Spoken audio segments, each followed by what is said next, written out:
এত কাজ, এত বিজ্ঞাপন। আমার লাইফে আসলে ক্যারিয়ার নিয়ে কোনো স্ট্রাগলিং টাইম আপনি অনেক, এটা আপনার জন্য অনেক বড় ব্লেসিং। হ্যাঁ, আমার একদমই ব্লেসিং তো অবশ্যই, মানে আমি বুঝে ওঠার আগেই আমার ক্যারিয়ার দাঁড়িয়ে গেছে, বিষয়টা এরকম। একটা নাটকে শুট করলাম, শুট করার পরে 3-4 মাস পরে নাটকটা অন এয়ার হলো, এবং ওই 3-4 মাস যে আমি নাটকটা করেছি এটাই আমার মাথায় কাজ করেনি, আমি ছিল না মাথায়। আচ্ছা, একজন ডেকেছে, কাজ করেছি, শেষ।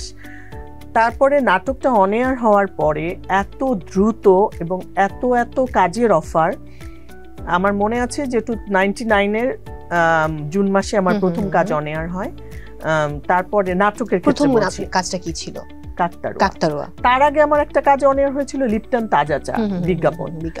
কিন্তু যদিও ওইটা আসলে মেকআপ টেকআপ সবকিছু মিলে আমাকে কেউ মনে করেনি যে ওটা আমি বাংলাদেশের কোনো মেয়ে মনে করেছে ইন্ডিয়ান অ্যাড দেখাচ্ছে এখানে, যেখানে ওটা নিয়ে আমার খুব বেশি কিছু ইয়ে হয়নি।